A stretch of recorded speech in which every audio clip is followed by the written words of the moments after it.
Hey guys, welcome back to part 2 of the podcast. Let's pick up right where we left off at number 3. And so the third thing are recovery tools. And before I show you some of the recovery tools that I personally use, I really want to stress to you guys why you need to be taking care of your body. So recovery is so important to your training, and that I personally believe it is just as important as the workouts you do, if not more, because during recovery, your body really repairs the tissue and the muscles that you worked in those hard, intense training sessions. And in that process, it really gets your body ready for the next workout you're getting ready to do. And that's why I tell so many people that recovery is training. There is no way around it. It needs to be a part of your training routine. If you really want to maximize your recovery process, your training, your performances, and can really help you step up your game to the next level. And with that, here are some of the recovery tools that I use every day to maximize my recovery and just help alleviate some tightness and soreness you may feel after some hard workouts, and just get you ready for the next work or the next run, training session, whatever you're doing. And so the first one is a foam roller. It's a little big for my lens. So a foam roller is great to have because it can really target wide areas of a certain muscle. So it can really target like the calves, the hamstrings a little bit, and I'll explain why in a second. The glutes, your quadriceps, and even your lower back. So second is like a little lacrosse ball like this. And the reason why is for those larger built up muscles, this can be very helpful in getting those precise and specific areas where a foam roller may not be able to target as well. So like the hamstrings, where your muscles are pretty built up and it's a pretty large area, you sometimes need a more precise and specific and better pressure there to really get that tightness and soreness you may feel in your hamstrings. And so that's why I highly recommend getting a lacrosse ball like this. And it doesn't even need to be a lacrosse ball. It can be a tennis ball, baseball, golf ball, anything you can find laying around the house, honestly. And these are also great for your feet, your glutes even, because sometimes those are more built up as well, and you need something to get into that tissue a little bit better. And even your hip flexors. That helped me out a lot my freshman year of college. I had really tight hip flexors, and our trainer had me roll on my hip flexor, or lay down on my hip flexors with the ball in between me and the ground, and just kind of roll out that area for a good couple minutes, and it really helped loosen up that area. And if you're willing to spend a little bit of a higher dollar for your recovery, like a lacrosse ball, I highly recommend the Hypersphere Mini.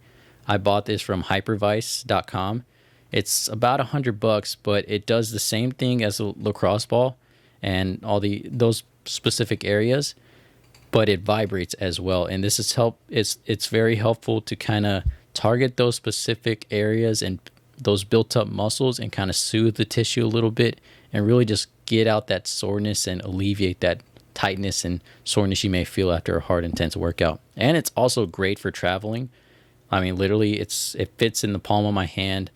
It's a lot easier to have around than a large foam roller, especially when you're traveling on a plane and stuff like that. So highly recommend one of these. There are so many recovery devices out there that I recommend you guys try things out and see what works for you. You know, the things I've recommended, they're probably the most basic thing you can have, and they're really simple to use, and you can literally get most of this stuff for under like $100, except the Hypersphere ball. That was $100 exactly. But that's just stuff I have at home that I can utilize every single day to help maximize my recovery process. Those recovery tools are phenomenal to have, but that's not even the greatest recovery tool that you have at your disposal. It does not require you to spend a dime. It just requires you to put time aside for it, and that is sleep. Sleep is the number one best recovery tool that we as humans have. During sleep, your body repairs itself and releases natural hormones in your body that help with growth and development and help your muscles adapt to those training sessions you just did. It helps you feel energized and attentive, especially when you have class, especially in college. You know, it will help you be attentive a little bit in class and not feel so tired. And the benefits just go on and on and on.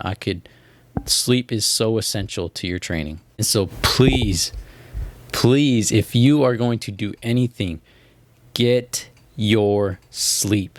It will help you so much in maximizing your recovery and helping you feel a lot stronger and better and just more confident in your training, your performances, and lead to so many benefits in your health overall. So please get your sleep. So the range is about 7 to 9 hours, they say, a night. And I understand sometimes you can't do that. Sometimes we have to be up late for work or stuff like that. And sometimes homework. But guys, I highly recommend you don't stay up all night studying for an exam or working on homework. Make time during the day. I know homework's rough. You know, I've gone through years of it myself. But if you really want to maximize your health and your training, you're better off getting your sleep. As long as you get that work done, though, you need to get it done. Don't procrastinate. Just plan time during the day.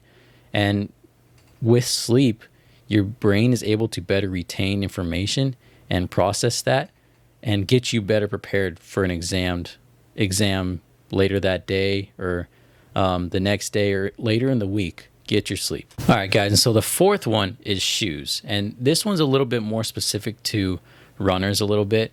And I say that you should have variations of shoes to really maximize and benefit from specific workouts.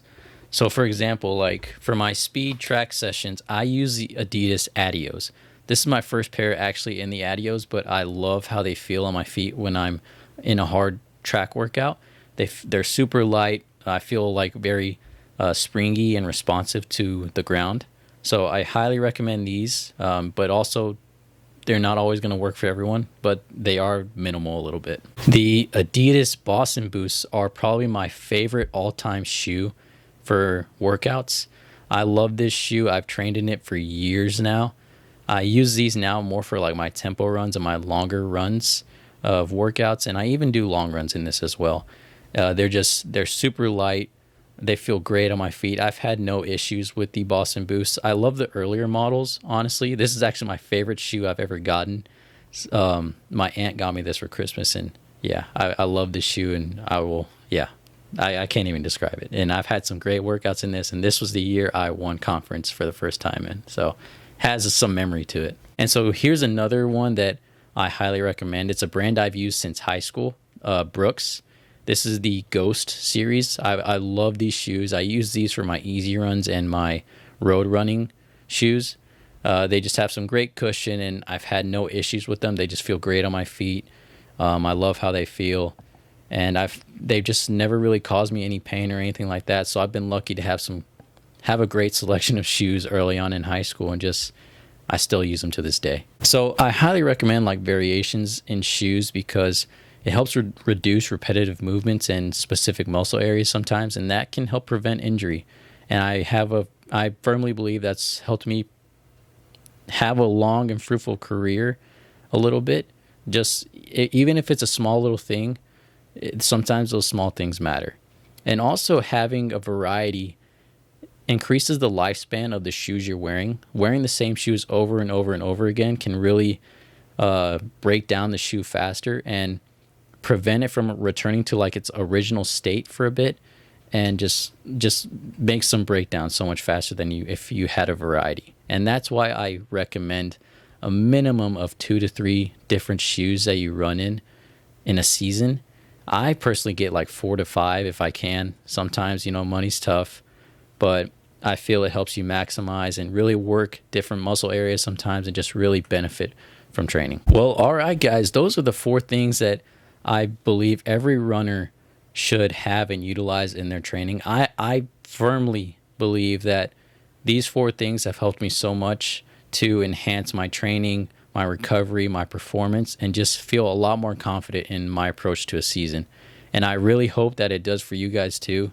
I hope you can utilize this information and make it your own a little bit. Find ways to experiment and make your training and your thing unique. Well, guys, that's all I have for today. I hope you guys enjoyed watching this video and can utilize this information. Continue to stay safe, guys, and take care of yourselves out there. Don't forget to subscribe and stay tuned for more content coming. I'll catch you guys later. Texas Miler signing off.